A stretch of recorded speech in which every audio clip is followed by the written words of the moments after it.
سیدنا علی المرتضیٰ رضی اللہ تعالی عنہ کی پیدائش ہوئی تو روایات میں آتا ہے کہ وہ آنکھیں نہیں کھولتے تھے۔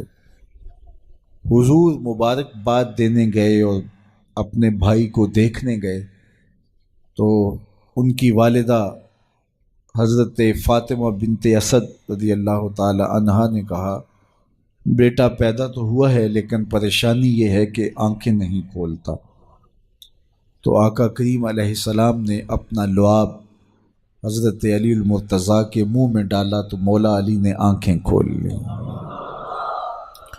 گویا سیدنا علی المرتضیٰ رضی اللہ تعالی عنہ نے آنکھیں کھولی تو پہلا جلوہ رخ والضحیٰ کا دیکھا۔ اس رخ نور کو دیکھا، اللہ اکبر، قربان جائیں سیدنا علی المرتضیٰ کی آنکھوں پر، جس کا پہلا نظارہ رخ محبوب تھا۔ اور پھر بچپنے کی عمر حضور کی قربت میں، حضور کی صحبت میں، حضور کی تربیت میں بسر ہوئی۔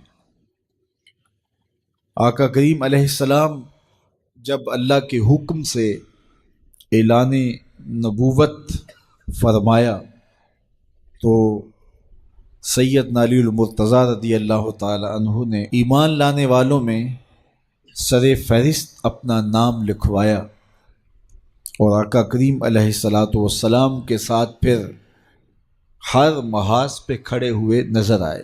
سیدنا علی المرتضیٰ فرماتے ہیں کہ رسول رحمت نبی اکرم صلی اللہ علیہ وآلہ وسلم نے ارشاد فرمایا کہ اے علی، تیری مثال حضرت عیسیٰ کی ہے۔ حضرت عیسیٰ کا ماجرا یہ تھا کہ ان سے دو طرح کے لوگوں کا معاملہ ہوا اور دونوں گمراہ ہوئے۔ ایک وہ جنہوں نے حد سے زیادہ ان سے محبت کی اور اس قدر بڑھا چڑھا دیا کہ انہیں اللہ کا بیٹا قرار دے دیا، اور دوسرے یہودی تھے جو اس قدر بغض رکھا سیدنا عیسیٰ علیہ السلام سے کہ ان کے قتل کے درپے ہوئے، ان کی ماں پہ تہمت لگائی۔ سیدنا علی المرتضیٰ فرماتے ہیں کہ میرے حضور نے فرمایا تیری مثال بھی حضرت عیسیٰ کی ہے، تیرے معاملے میں آ کر بھی دو لوگ برباد ہوں گے، ایک محبت کی وجہ سے برباد ہوں گے، ایک بغض کی وجہ سے برباد ہوں گے۔ ایک محبت میں ایسے افراط کریں گے، اس قدر محبت میں تجاوز کر جائیں گے، حد سے بڑھ جائیں گے کہ وہ کہیں گے تیرے بارے جو نہیں کہنا چاہیے۔ حتیٰ کہ سیدنا علی المرتضیٰ رضی اللہ تعالی عنہ کی محبت میں لوگوں نے تمام صحابہ پر سب و شتم کو جائز سمجھ لیا، اور ایک طبقہ ایسا بھی ہے جو سیدنا علی المرتضیٰ رضی اللہ تعالی عنہ کو خدا اور الہ کہتا ہے۔ یہ نصیری سیدنا علی المرتضیٰ رضی اللہ تعالی عنہ کو الہ کہتے ہیں، علی اللہ کا نعرہ لگاتے ہیں۔ ایک طبقہ محبت میں تجاوز کر کے اس قدر جو ہے وہ سیدنا علی المرتضیٰ کے بارے میں اعتقاد قائم کرتا ہے کہ وہ گمراہی کے گڑھے میں جا گرا، اور ایک طبقہ وہ ہوگا جو تیرے ساتھ بغض رکھ کے برباد ہوگا۔ سیدنا علی المرتضیٰ رضی اللہ تعالیٰ عنہ کا نام بھی گوارا نہیں ہوگا۔ سیدنا علی المرتضیٰ کا نام لیا جائے تو طبیعت میں بے چینی اور اضطراب پھیل جائے گا۔ اور ایک طبقہ ایسا ہے نواسب کا، نواسب باقاعدہ 10 محرم کو سیدنا علی المرتضیٰ رضی اللہ تعالی عنہ کے شہزادے کی شہادت کے دن کو عید کے طور پہ منایا کرتے ہیں۔ وہ نئے نئے کپڑے پہنتے ہیں، انواع اقسام کے کھانے کھاتے ہیں اور ایک دوسرے کو مبارکیں دیتے ہیں اور گلے ملتے ہیں۔ تو نواسب سیدنا علی المرتضیٰ اور خاندان نبوت کے ساتھ بغض رکھنے کی وجہ سے برباد ہوئے، اور جو نصیری اور وہ طبقات جو حضرت سیدنا علی المرتضیٰ کے ساتھ محبت کے ازدیاد میں یہاں تک جا پہنچے کہ انہیں ابن اللہ کہہ دیا، یا ان کی محبت کے اندر جلیل القدر ہستیوں پر تان و تشنیع کے تیر برسائے، تو یہ گمراہی کے گڑھے میں جا گرے۔ تو میں کہتا ہوں انہیں مبارک ہو جو سیدنا علی المرتضیٰ رضی اللہ تعالیٰ عنہ کے ساتھ وہ پیار کرتے ہیں جو شریعت اسلامیہ، شریعت بیضا کا تقاضا ہے، جس سے رسول اللہ کی آنکھیں بھی ٹھنڈی ہوتی ہیں، اصحاب رسول کی آنکھیں بھی ٹھنڈی ہوتی ہیں، اور اہل بیت رسول کے دلوں کو بھی قرار پہنچ۔ اہل بیت نبی کے گھر والے ہیں اور صحابہ نبی کے در والے ہیں، ہم کہتے ہیں گھر والوں تمہیں بھی ہمارا سلام اور در والوں تمہیں بھی ہمارا سلام۔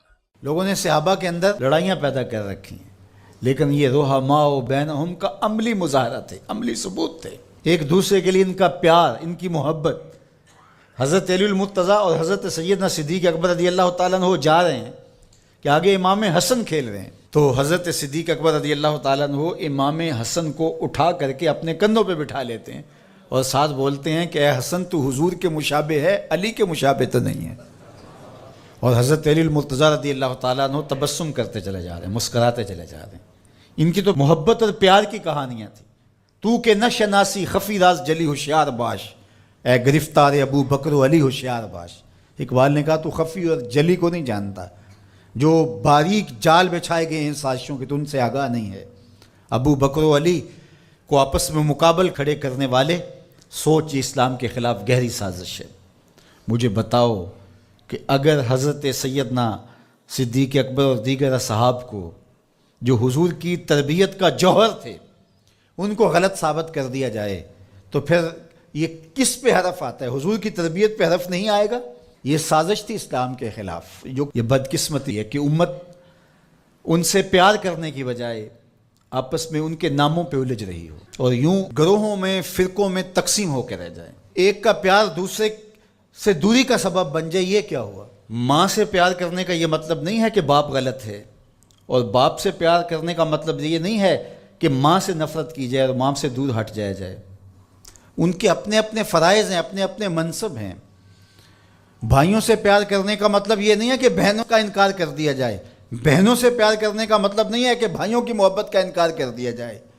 اہل بیت کی محبت کا قطعاً یہ معنی نہیں ہے کہ صحابہ پر سب و شتم کیا جائے، اور صحابہ سے محبت کا معیار یہ نہیں ہے کہ اہل بیت کا نام سن کے چیں بجبی ہو جائیں اور چہرے کا جو ہے وہ رنگ بگڑ جائے۔ ہم صحابہ کو بھی مانتے ہیں، اہل بیت کو بھی مانتے ہیں، اس لیے کہ یہ دونوں مشکات نبوت سے پھوٹنے والی کرنیں ہیں، یہ حضور علیہ السلام کے فیضان کا عکس ہیں، اور صحابہ میں اور اہل بیت میں آپس میں منافات نہیں تھی۔ تو یہ تو رحماء بینہم کا عملی ثبوت تھے، عملی روپ تھے، لیکن ہم ان کے اندر منافات کھڑی کر دی اور ان کو دو الگ خانوں میں بانٹ دیا۔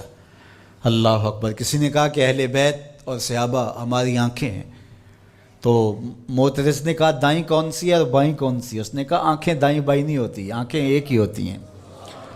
تو ان کی محبت ہمارا ایمان ہے، کیونکہ محبتوں کا مرکز ذات رسالت مآب صلی اللہ علیہ وسلم، پھر وہاں سے جس کو بھی حضور سے تعلق ہوگا وہ محبت اس سے پیدا ہو جائے گی۔ یار محبوب تو محبوب رہا، اللہ نے ان گھوڑوں کی قسمیں کی ہیں جو محبوب کے غلاموں سے جڑ گئے۔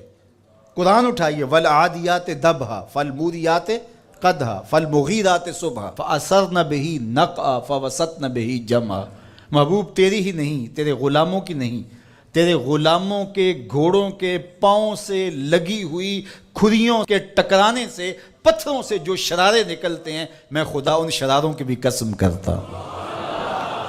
محبوب تیرے غلاموں کے گھوڑوں کے پاؤں کے ٹکرانے سے جو گرد اڑتی ہے، اڑتی ہوئی دھول کی بھی قسم کرتا ہوں، اور ان گھوڑوں کے سینوں سے جو آواز نکلتی ہے، میں رب ہو کے اس آواز کی بھی قسم کرتا ہوں۔ اور تم الجھے ہوئے ہو یہاں ابو بکر و علی میں۔ لا اقسم بہذا البلد، مجھے قسم ہے شہر کی، مکہ کی قسم کیوں؟ وانت حل بہذا البلد، اس لیے محبوب اس شہر کی گلیوں میں تو خرام ناز جو کرتا رہا ہے۔ جہاں محبوب خرام ناز کریں وہ گلیاں اچھی لگیں۔ مدینے کی مٹی میں بھی شفا ہے یار، جس شہر کی مٹی میں شفا ہوگی، اور شفا ہوئی کیوں؟ اقبال بولا خاک طیبہ از دو عالم خوش ترست، آن خنک شہرے کے آنجا دل برست۔ کہا کہ اس مٹی میں شفا اس لیے پیدا ہوئی کہ یہاں قدم حضور کے لگے، تو وہ ذرے خاک کے بھی شفا بن گئے۔ جن ذروں کو حضور کے شہر سے نسبت ہو گئی تو جس کو جگر کا ٹکڑا کہا، اور جو مزار کا بھی ساتھی اور غار کا بھی ساتھی ہے، تو ان کی عظمت کیا؟ ہم ہوتے کون ہیں کہ ہم جو ہے وہ ان کی عظمتوں کو تولنے بیٹھ جائیں؟ ہماری اوقات، ہماری حیثیت کیا ہے کہ ہم ان کی جو ہے وہ عظمتوں پر بات کریں، جن کی عظمتوں کو سمجھنا ہمارے بس کا روگ ہی نہیں ہے۔ ہمارے لیے اتنا کافی ہے کہ حضور کی آل کو بھی سلام، حضور کے اصحاب کو بھی سلام، اور ان کے لیے دلوں میں معمولی سا غبار اور میل بھی جو ہے وہ ایمان کی پونجی لٹ جاتی ہے۔ یار نو میلی اکھ نہ ویکھی متا مرسیں کافر ہو کے، کبھی بھی اپنے آپ کو ایسی بحث کے اندر شامل نہ کرنا جس کا نتیجہ بے ادبی تک پہنچتا ہو۔ سارا دین حضور کی محبت کا نام ہے، سارا دین ادب کا نام ہے۔ نور اور روشنی چاہتے ہو تو محمد رسول اللہ کی چوکھٹ پہ آنا پڑے صلی اللہ علیہ وآلہ وسلم۔ نہیں تو انسانیت آج بھی دنیا کے اوپر اس وقت جو انسانی آبادی ہے وہ 8ویں ارب میں داخل ہو گئی ہے، 7 ارب سے تجاوز کر چکی ہے، اور 7 ارب 8 ارب آبادی میں کو 500 سے زیادہ مذاہب پائے جاتے ہیں۔ کچھ تو کسی مذہب کو نہیں مانتے، لیکن پھر بھی جو کسی پہ، کسی مذہب پہ، کسی دھرم پہ الہامی یا غیر الہامی یقین رکھتے ہیں، تو ان کی تعداد 500 سے زیادہ مذاہب کی ہے۔ جو دنیا کے اوپر اس وقت میسر مذاہب ہیں، ان کی تعلیمات صحیح ہیں یا غلط ہے، میری اس سے بحث نہیں ہے، لیکن میں اور آپ ذرا تصور کیجئے 8 ارب آبادی میں 500 سے زیادہ مذاہب، اور اللہ نے ہمیں اسلام میں پیدا کیا، مسلمانوں کے گھر پیدا کیا۔ ہم نے کوئی ٹوکن دیا ہوا تھا؟ ہم نے اس لیے کوئی محنت کی ہوئی تھی کہ ہم مسلمانوں کے گھر میں پیدا کیا گیا؟ یہ محض اس کا کرم ہوا۔ اور ہمارے والد صاحب مسجد سے مولانا کو بلا لائے اس وقت کہ جب ہم حرف و صوت سے بھی آشنا نہیں تھے، ابھی ماں کی بولی بھی سمجھ نہیں لگے تھے، اور مولانا نے آ کے کان میں عربی میں اذان دی، گویا وہ مبارک دے رہے تھے کہ مبارک کو تو حضور کا غلام بن کے آ رہا ہے، شاہوں سے ملا ہے نہ تونگر سے ملا ہے، اللہ کا عرفان اسی در سے ملا ہے، اوروں کو ملا ہے تو مقدر سے ملا ہے، مجھ کو تو مقدر بھی تیرے در سے ملا ہے، میری خوش بختی کہ میں تیرا امتی، یہ میرے مقدر۔ ساری زندگی اس نعمت کا شکریہ ادا کرتے رہے، حق شکر ادا نہ ہو۔ یہ ایک دن کی محفل میلاد کیا، ساری زندگی ان کے نام لگا دیں، حق شکر ادا نہ ہو۔ چونکہ ہمیں اللہ نے یہ سعادت نصیب فرمائی، 12 نبیوں نے آرزویں کی ہیں، کتب میں آتا ہے حضور کی امت میں ہونے کے لیے 12 پیغمبروں نے آرزویں کی ہیں، ہم نے تو کوئی آرزو نہیں کی تھی۔ اللہ اکبر۔ نبی منتظر رہے، کوئی ہاتھ پھیلا کے دعا مانگتا رہا، ربنا وابعث فیہم رسولا، مالک آنکھیں بوڑھی ہو گئیں اب اسے بھیج بھی دے۔ کوئی کہہ رہا ہے مبشرم برسول یات من بعد اسمہ احمد، چلو میں نام بھی بتا دیتا ہوں، یہ حضرت عیسیٰ تھے، لوگوں میں نام بھی بتا دیتا ہوں، ان کا نام احمد ہوگا۔ ایک حواری کھڑا ہوا، حضرت جس کے قصیدے آپ بھی پڑھ رہے ہیں، کیا آپ سے بھی افضل ہوگا؟ ہر مرید سوچتا ہے میرے پیر کا جوڑ نہیں ہے، ہر شاگرد کہتا ہے میرا استاد تو پھر میرا استاد ہے، کارکن کہتا ہے میرے لیڈر کا مقابلہ ہے ہی نہیں، امتی بھی سوچتا ہے میرا نبی تو پھر میرا نبی ہے۔ لیکن جب نبی خود قصیدے کسی کی پڑھ رہا ہو تو حیرت تو ہوگی۔ تو حواری نے کہا حضرت جس کے قصیدے آپ بھی پڑھ رہے ہیں کیا آپ سے بھی افضل ہوگا؟ تو سنو حضرت عیسیٰ نے کیا جواب دیا۔ انجیل برنباس کے اندر آج بھی یہ لفظ موجود ہیں، جبکہ یہ محرف کتاب ہے، تحریف راپ آ گئی ہے، انہوں نے بہت ساری اس کتاب سے چیزیں نکال پھینکی ہیں، لیکن اس کے باوجود اس تحریف شدہ کتاب میں انجیل برنباس کے نسخے میں یہ لفظ آج بھی موجود ہیں۔ جب حواری نے کہا حضرت جس کے قصیدے آپ بھی پڑھ رہے ہیں کیا وہ آپ سے بھی افضل ہوگا؟ حیرت میں ڈوب کر جب سوال کیا تو حضرت عیسیٰ کیا جواب دیتے ہیں؟ تمہارے سینے ٹھنڈے ہو جائیں گے، تمہاری آنکھوں کو ٹھنڈک محسوس ہوگی، تمہاری روح سرشار ہو جائے گی۔ حضرت عیسیٰ نے کہا افضل ہونے کی بات پوچھتے ہو، وہ تو اتنی عظمتوں کا حامل ہے، اگر اس کے نالین کے تسمے کھولنے کی سعادت ابن مریم کو مل جائے تو یہ بھی مقدر کی بات ہے، یہ بھی بخت کی بات ہے، وہ تو اتنی شانوں کا مالک ہے، اور وہ میرے اور آپ کے آقا و مولا ہے۔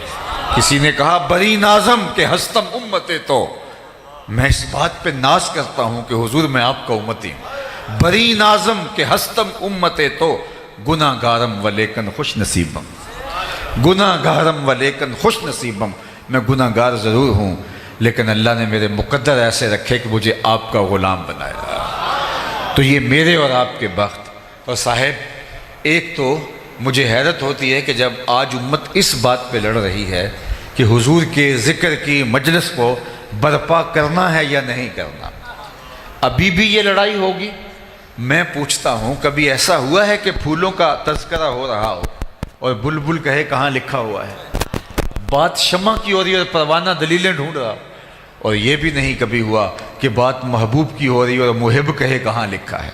محب کے لیے اس سے بڑا کوئی سرمایہ نہیں کوئی اس کے محبوب کا ذکر چھیڑ دے، اس سے بہتر کوئی اس کے لیے خوشی کا سامان نہیں ہے۔ مطرب سے کہو کہ چھیڑے ذرا اس جان تمنا کا قصہ، فرقت کے بھیانک لمحوں میں کچھ دل کو سہارا ہو جائے۔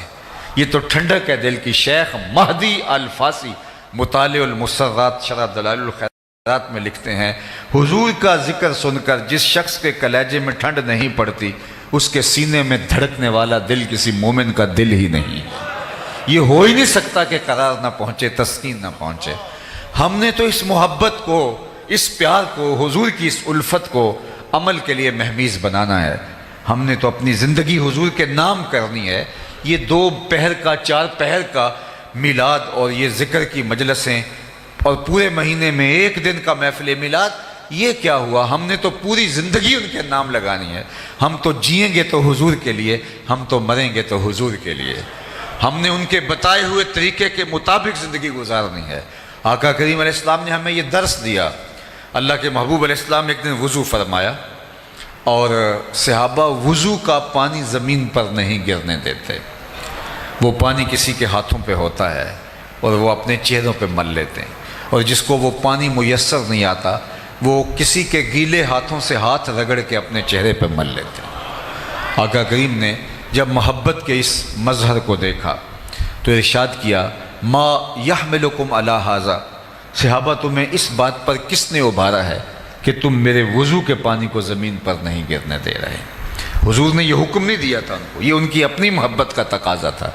ہر چیز کے لیے حکم کا انتظار نہیں ہوتا، محبت یار منانے کے ڈھب خود سیکھ لیتی ہے۔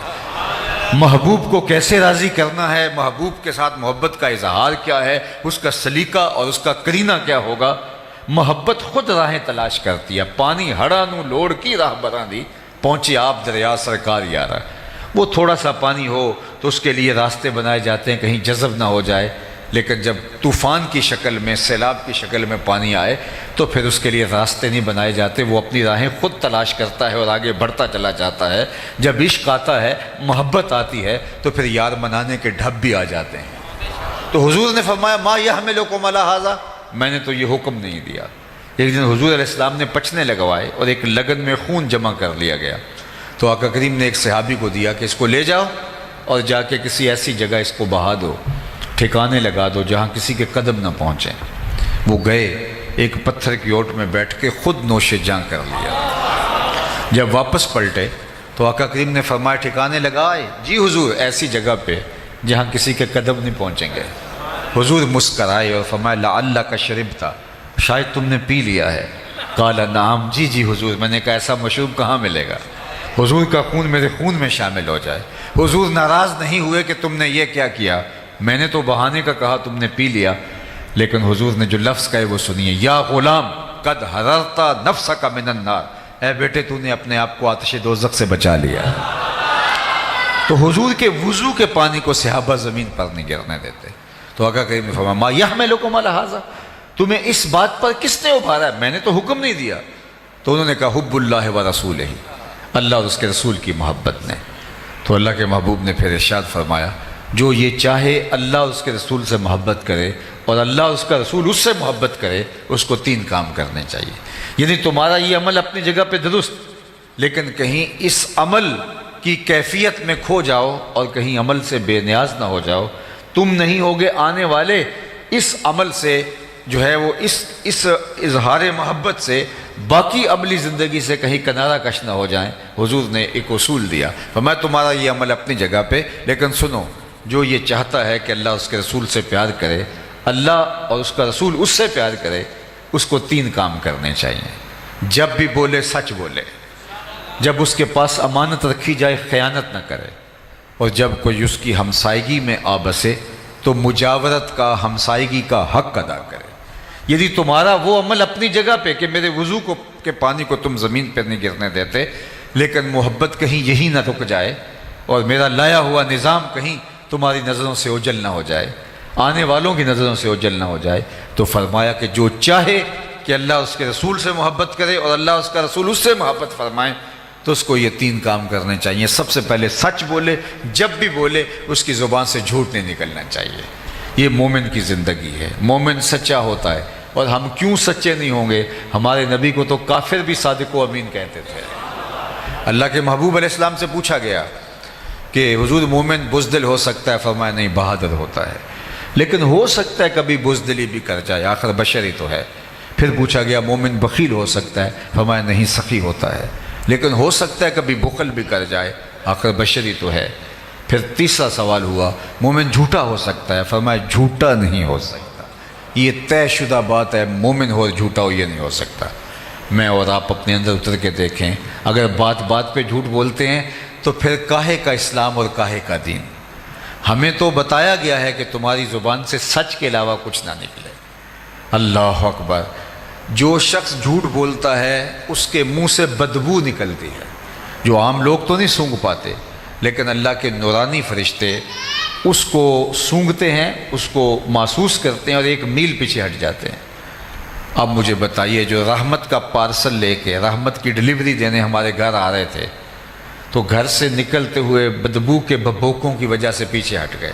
اور اگر گھر میں باپ بھی جھوٹ بولتا ہے، ماں بھی جھوٹ بولتی ہے، بچے اور بیٹیاں بھی جھوٹ بولتی ہیں اور بہویں بھی جھوٹ بولتی ہیں، وہاں سے تو جو ہے وہ بدبو کے بھبوکے اٹھ رہے ہوں گے، فرشتے کتنے دور چلے گئے ہوں۔ تو اب گھر میں بے برکتی، نحوست اتر آئی، چونکہ جو فرشتے لانے والے تھے رحمت، وہ باہر شہر سے کھڑے ہیں۔ اور ہم نے سمجھا شاید کسی نے تعویذ ڈال دی ہے، ہم نے سمجھا شاید کسی نے ٹونا کر دیا، ہم بھاگے عامل کے پاس، اور عامل صاحب تو ٹھیا لگا کے بیٹھے اسی کام کے لیے تھے۔ انہوں نے کہا تم وقت پہ آگے ہو، ورنہ 2 گھنٹے بھی لیٹ ہوتے تو یہ چل جانے تھے، اب تمہیں اتنے منگل آنا پڑے گا، اتنے بدھ آنا پڑے گا۔ اور جس کو نہانا بھی نہیں آتا تو لوگ جا کے وہاں بیٹھے ہوتے ہیں۔ مسئلہ کیا ہے؟ مسئلہ یہ ہے کہ رحمت کے فرشتے گھر میں نہیں آ رہے، بدبو کی وجہ سے، جو جھوٹ کی وجہ سے پھیلی ہے، تعفن کی وجہ سے، اس عفونت کی وجہ سے وہ شہر کے باہر کھڑے ہیں، گاؤں کے باہر کھڑے ہیں، ہاتھوں میں پارسل لیے ہیں ہمارے حصے کے، لیکن ان گلیوں میں داخل نہیں ہو سکتے، بدبو اتنی پھیلی ہوئی ہے۔ اور ہم نے سمجھا کسی نے تعویذ ڈال دی ہے، بلکہ وہ عامل کہتے ہیں بندش کر دی ہے۔ یہ ایک عجیب اصطلاح ہے۔ رزق کھولتا بھی اللہ ہے، رزق بند بھی اللہ کرتا ہے۔ اللہ تعالیٰ کے اختیار میں، یہ کسی کا بس نہیں کہ کسی کا رزق باندھ دے۔ اگر کسی کے بس میں ہو تو کوئی کسی کو 2 لقمے بھی نہ کھانے دے۔ رزق اللہ نے اپنے ذمہ کرم پہ رکھا۔ وَمَا مِن دَابَّةٍ فِي الْأَرْضِ إِلَّا لِلَّهِ رِزْقُهَا۔ زمین پہ چلنے اور رینگنے والی کوئی چیز نہیں جس کا رزق اس کے ذمہ کرم پہ نہ ہو۔ اور رزق اس کو بھی دیتا ہے جو اسے مانتا ہے، اور رزق اس کو بھی دیتا ہے جو اسے نہیں مانتا۔ لیکن اللہ تعالیٰ جل شانہ ہدایت اسے دیتا ہے جس کو پسند فرماتا ہے۔ تو اس لیے پہلی چیز فرمایا جھوٹ نہیں بولنا۔ دوسری بات فرمائی جب تمہارے پاس امانت رکھی جائے اس میں خیانت نہیں کرنا۔ اللہ اکبر! کوئی چیز رکھی جائے امانت کے طور پہ، وہ مرئی چیز ہو، مبصر چیز ہو، یہ تو بڑی بات ہے۔ ہمارے دین نے تو ہمیں یہاں تک بتایا کہ اگر تم سے کوئی بات کرے اور بات کرتے ہوئے دائیں بائیں دیکھے تو اس کا مطلب یہ ہے وہ چاہتا ہے کہ یہ میری بات کوئی اور نہ سنے۔ فرمایا تمہارے اوپر وہ بھی واجب ہے کہ اس بات کو کسی تک نہ پہنچائے۔ یعنی تمہارے سے کوئی بات کرتا ہوا دائیں بائیں دیکھے تو وہ بات بھی امانت بن جاتی ہے۔ چہ جائے کہ کوئی چیز لا کے تمہارے پاس رکھے اور بعد میں تم ہڑپ کر کے بیٹھ جاؤ اور تمہاری دینداری میں فرق ہی نہ آئے، لوگوں کی جائیدادوں پہ قبضہ کر جاؤ، لوگوں کی زمینوں پہ قبضہ کر جاؤ، لوگوں کے گھروں پہ قبضے کر جاؤ، لوگوں کا مال کھا لو، اور پھر بعد میں عمرے اور حج کرو۔ وہ عمرے اور حج اس کھائے ہوئے مال کا کفارہ نہیں ہو سکتے، یہ دینا ہی پڑے گا۔ جس نے کسی کی 1 انچ بھی دبائی، کل قیامت کے دن 7 زمینوں کا توق اسے گلے میں ڈال دیا جائے گا۔ اس دن تو ایک عمل کا حساب ہونا ہے۔ تو امانت اگر تمہارے پاس رکھی جائے تو اس میں خیانت نہیں کرو گے۔ اور تیسری بات فرمائی کہ جو ہمسائے ہیں ان کے حقوق کا خیال رکھنا۔ اللہ اکبر! جو اللہ اور پچھلے دن پر ایمان رکھتا ہے وہ مہمان کی تعظیم کرے اور ہمسائے کی تکریم کرے۔ اللہ اکبر! فرمایا اللہ کے محبوب نے مجھے ہمسائے کے بارے میں اس قدر تاکیدات کی گئیں کہ مجھے لگا کہیں مال کے اندر، جائیداد کے اندر، وراثت کے اندر حقدار نہ ٹھہرا دیا جائے، اس قدر مجھے جو ہے. اور جو ہمسایہ ہوتا ہے وہ 40 گھروں تک ہوتا ہے، صرف ہمسایہ وہ نہیں ہے جس کی دیوار لگتی ہے، 40 گھروں تک ہمسایہ ہوتا ہے. اور ہم نے تو یہ سنا ہے اگر ہمسایہ بھوکا سو جائے 40 دن نماز قبول نہیں ہوتی. ہم کون سا دین لیے پھرتے ہیں؟ لوگوں کی زندگیوں کو تنگ کیا ہوا ہے اور ہم دیندار بنے ہیں. لوگوں کو اذیت دے رہے ہیں اور ہم دیندار بنے ہوئے ہیں. لوگوں کی زندگیوں کو جہنم بنا کے خود جنت کے طالب ہیں. ہم نے اگر جنت پانی ہے تو لوگوں کی زندگیوں کو جہنم نہیں، لوگوں کی زندگیوں کو دنیا پہ جنت بنانا ہوگا. اور جنت کا بھی نقشہ مولوی صاحب نے کوئی اور ہی پیش کر دیا ہے. ہر وقت جنت، جب مولوی صاحب جنت کا ذکر کرتے ہیں تو سوائے حور سے نیچے لینڈنگ ہی نہیں ہوتی ان کی. اور حور کے جس طرح نقوش بیان کر رہے ہوتے ہیں، حور ایک حقیقت ہے، ہمارے واقعہ میں اس کا انکار نہیں کرتا. لیکن کیا پوری جنت کے اندر صرف اللہ نے حور ایک بنائی ہے اور مولوی صاحب اس کو جس طرح سے جو ہے وہ پیش کر رہے ہوتے ہیں. سنو جنت کا نقشہ قرآن نے بیان فرمایا، ذرا وہ بھی سنو. لا یسمعون فیہا لغوا ولا تاثیما. جنت ایسا مقام ہے جہاں سننے کے لیے آپ کو ایسی بات نہیں ملے گی جو آپ کی طبیعت پہ بوجھ ہو، آپ کے کانوں پہ بوجھ ہو. ہم باہر جنریٹر لگا دیا اور اپنی تو کھڑکیاں بند کر لی اور ہمسائے کی کھڑکیاں بھی نہیں ہیں اور گرمی الگ ہے اور ہم چین سے سو گئے اور اس جنریٹر کے شور نے ہمسائے کو اذیت میں مبتلا کر رکھا ہے. اور ہم سمجھتے ہیں کہ جناب ہم تو چین کی نیند سوئے اور ہم جنت کے مستحق ہیں، ہم اس لیے سو گئے صبح اٹھ کے ہم نے نماز جماعت سے پڑھنی ہے. تو جو ساری رات اس کو جو ہے اس شور و غل کی سولی پہ لٹکائے رکھا، اس کا حساب کون دے گا؟ جنت کا یہ نقشہ ہے، لا یسمعون فیہا لغوا ولا تاثیما. وہاں کوئی لغو بات اور جس کو اسم کہا جا سکتا ہے، گناہ کا جس پر اطلاق ہو سکتا ہے، وہ جنت کا نقشہ نہیں ہے. اللہ جنت بھی میری بات سنو آپ، یہی تو ہمارے مسئلے. ہمیں یہی نہیں پتا یہ ناداں سجدے میں گر گئے جب وقت قیام آیا. ہمیں یہ نہیں پتا نعرہ کہاں لگانا ہے اور بات کہاں کرنی ہے. ہم جوشیلے اور جو ہے وہ یہ ہم سمجھنے کی دین کو کوشش کریں. ہم اپنے جذبات کی مغلوبیت کے اندر کہیں ایسا نہ ہو کہ سمجھنے سے عاری ہو جائیں. بلکہ میں تو کہتا ہوں کہ آج ہم نے لوگوں کے لیے اتنی اذیت کھڑی کی ہے. ہمارا 5 مرلے کا گھر ہے، 10 مرلے کا گھر ہے، گھر میں سٹور بھی موجود ہے، گھر میں بیڈ روم بھی موجود ہیں، بڑے بڑے واش روم موجود ہیں گھر کے اندر. نئی گھر کے اندر موجود ہے تو موٹر لگانے کی جگہ گھر میں موجود نہیں ہے، وہ گلی میں رکھنی ہے. اندر 3 سیڑھیاں اندر کی جانب نہیں کر سکتے، 5 فٹ کی 6 فٹ کی گلی کے اندر 6 سیڑھیاں باہر نکالنے ہیں، جس سے اندھیرے میں لوگ ٹکراتے ہیں اور ہم سمجھتے ہیں کہ شاید یہ ہمارا استحقاق ہے. یہ ہمارا استحقاق نہیں ہے، یہ ایک جابرانہ نظام ہے. ہمیں راستوں کو کشادہ کرنے کا کہا گیا ہے. ایک پاکیزہ معاشرت جو لوگوں کے لیے، خیر الناس من ینفع الناس. تم میں سے بہتر کون ہے؟ جو لوگوں کے لیے بہتر ہے. ہم لوگوں کو ضرر دے کے، تکلیف پہنچا کے اور جو ہے وہ لوگوں کی جو مفاد عامہ کی چیزیں ہیں ان کو نقصان پہنچا کے سمجھتے ہیں کہ ہم جنت کے حقدار بن گئے ہیں. تو صاحب ہمارا دین ہمیں کیا سکھاتا ہے؟ تو اللہ کے محبوب نے کیا فرمایا؟ تمہارا یہ عمل کہ تم میرے وضو کے پانی کو زمین پر نہیں گرنے دیتے، مبارک ہے، اس کی نفی نہیں کی. لیکن فرمایا یہ 3 باتیں بھی یاد رکھو. جب بھی بولنا سچ بولنا، کبھی جھوٹ نہ بولنا. تمہارے پاس جب امانت رکھی جائے تو کبھی خیانت نہ کرنا. تیسری بات فرمائی، جو تمہاری ہمسائیگی میں آبسے، فرمایا اس کی مجاورت کا خیال رکھنا. میں آپ کو اگر بتاؤں کہ شرک کے بعد سب سے بڑا گناہ کیا ہے جو اللہ کے محبوب نے بیان فرمایا، شرک کے بعد سب سے بڑا گناہ ہمسائے کی عورت کے ساتھ گناہ کرنا ہے. چونکہ ہمسایہ ماں جایا ہوتا ہے تو یہ ایک پردہ ہوتا ہے اور اس کو ایک آسرا ہوتا ہے کہ یہ میرا ہمسایہ ہے. تو اللہ کے محبوب نے شرک کے بعد سب سے بڑا گناہ حلیلہ تو جارے ہی فرمایا کہ جو ہے وہ ہمسائے کی عورت کے ساتھ جو ہے وہ ایسا عمل کرنا جو نامحمود ہے. تو مجھے اور آپ کو دیکھنا ہوگا کہ ہم کہاں کھڑے ہیں. اپنی اولاد کو دین کی راہوں پہ ڈالنا ہوگا. اور یہ میلاد صرف جھنڈے اٹھانے کے لیے نہیں، نعرے لگانے کے لیے نہیں، یہ میلاد ہمارے اندر کو سنوارنے کے لیے. میں جھنڈوں کا منکر نہیں، میں خود بھی جھنڈیاں لگاتا ہوں، خود بھی چراغاں کرتا ہوں، لیکن میں اس بات کا قائل ہوں کہ جھنڈیاں صرف گلیوں میں نہ لگائی جائیں، دل کے ایک ایک پرت پہ بھی نام محمد کی جھنڈی لگائی جائے۔ میں چراغاں کا قائل ہوں، لیکن میں کہتا ہوں چراغاں صرف بنیروں پہ ہی نہ کیے جائے، کوئی دیا، کوئی موم بتی لے کے دل کی اندھیر گلیوں میں بھی آیا جائے۔ یہاں بھی بہت ظلمتیں ہیں، ان کو بھی مٹایا جائے۔ میں گلیوں کی صفائیوں کا قائل ہوں، میلاد آ گیا ہے، لیکن میں کہتا ہوں کوئی جھاڑو لے کے دل نگر میں بھی آؤ۔ یہاں بھی حسد کے کوڑے پڑے ہوئے ہیں، یہاں بھی بغض کے ڈھیر لگے ہوئے ہیں، یہاں روڑیاں ہیں جو ہے وہ نفرتوں کی، تو کوئی جھاڑو لے کے اندر بھی آؤ، دل کی گلیاں صاف کرو، چراغاں بھی کرو، جھنڈیاں بھی لگاؤ، پھر نظر جھکے گی تمہارا دل مدینہ بنا ہوا دکھائی دے گا۔ تو اللہ جل شانہ کی بارگاہ میں دعا ہے کہ اللہ حضور کے میلاد کی برکتیں ہماری روحوں میں اتار دے۔ چونکہ وقت عصر سے لے کر نماز مغرب کا جو ہے وہ اتنا زیادہ نہیں ہوتا، تو میں انہی کلمات سے اپنی گفتگو کو سمیٹتا ہوں۔ کار ما آخر شدو آخر زما کار نشد، مشت خاک ما غبار کوچا یار نشد، و آخر دعوانا ان الحمدللہ رب العالمین۔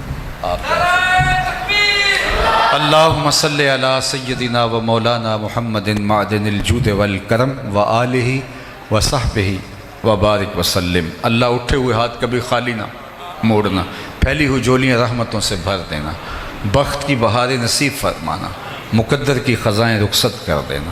جئیں تو تیرے لیے، مریں تو تیرے دین کے لیے، زندگی کی آخری ہچکی تک تیرے رسول کے وفادار رہیں۔